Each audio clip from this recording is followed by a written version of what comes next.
বিসমিল্লাহির রহমানির রহিম। আসসালামু আলাইকুম। যারা আমার ভিডিওটি দেখছেন তাদের সকলের প্রতি রইল প্রীতি এবং শুভেচ্ছা। বর্তমানে বাংলাদেশে মুক্তিযুদ্ধ, বঙ্গবন্ধু, জয় বাংলা এইসব ঘিরে তর্ক বিতর্ক, আলোচনা সমালোচনা হচ্ছে। বঙ্গবন্ধুকে বিতর্কের মধ্যে নিয়ে আসা বা জয় বাংলাকে ঘিরে বর্তমানে যে বিতর্ক, যে অ্যালার্জি বা বিদ্বেষ সৃষ্টি হয়েছে, এর জন্য কি শুধুই বিরোধী পক্ষ দায়ী? আওয়ামী লীগের কি কোনো দায় নেই? আমার মতে অবশ্যই আওয়ামী লীগের দায় আছে। বঙ্গবন্ধু শেখ মুজিবুর রহমান বাংলাদেশের অবিসংবাদিত নেতা। ওনার নেতৃত্বে বাংলাদেশ মুক্তিযুদ্ধ করেছে, স্বাধীন হয়েছে, এটা আপামর জনতা মান্য করেন এবং ওনাকে অকৃত্রিম শ্রদ্ধা করেন। কিন্তু বঙ্গবন্ধু শেখ মুজিবুর রহমানকে আওয়ামী লীগ নিজের সম্পত্তি হিসেবে কুক্ষিগত করার চেষ্টা করেছে এবং ওনাকে ক্ষমতায় যাওয়ার এবং ক্ষমতা ধরে রাখার সিঁড়ি হিসেবে ব্যবহার করা হয়েছে। এই যে ধরেন, দুধ একটি আদর্শ খাবার। কাঁচা দুধটাকে যখন আমরা গরম করি তখন দুধটা খাওয়া যায় এবং ভালো লাগে। যখন আরও একটু বেশি গরম করি তখন দুধের মধ্যে সর পড়ে, সরটা আরও সুস্বাদু হয়। যখন আরও অতিমাত্রায় গরম করা হয় তখন দুধটা জমে ক্ষীর হয়ে যায়, তা তো আরও চরম মাত্রায় ভালো লাগে।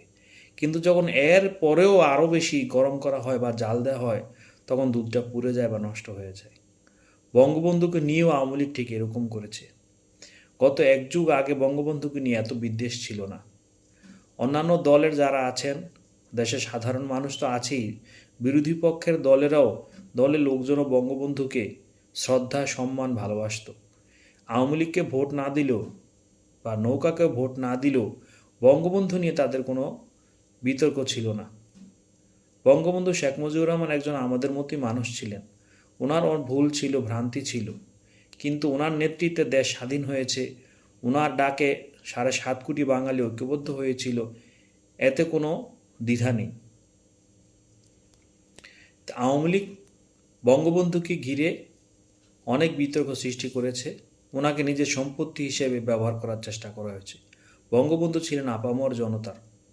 এই যে বঙ্গবন্ধুর এত ভাস্কর্য, এত মুরাল তৈরি করা হলো, লাভটা কি হলো? সব কিছু ভেঙে চুরে শেষ করে দেওয়া হলো এবং অপমান, লাঞ্ছিত করা হলো। কিন্তু বঙ্গবন্ধুর তো এটা প্রাপ্য হওয়ার কথা না।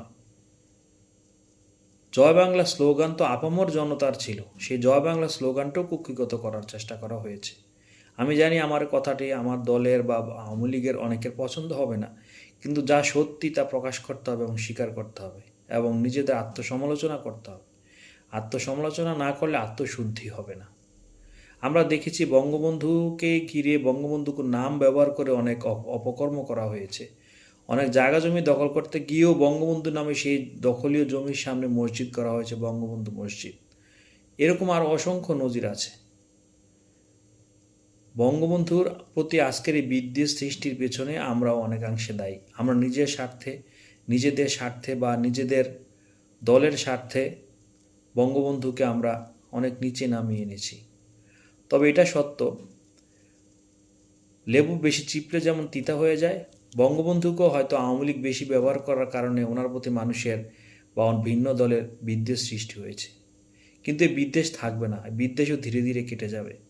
বর্তমানে বঙ্গবন্ধুকে নিয়ে, মুক্তিযুদ্ধ বা জয় বাংলা চেতনাকে নিয়ে যেভাবে অপমান করা হচ্ছে, বিতর্ক করা হচ্ছে, হিংসা ছড়িয়ে দেওয়া হচ্ছে, এগুলো চরম মাত্রা পার করবে। চরম মাত্রা পার হওয়ার পরে বঙ্গবন্ধু আবার আপন মহিমায় জয় বাংলা নিয়ে ফিরে আসবে।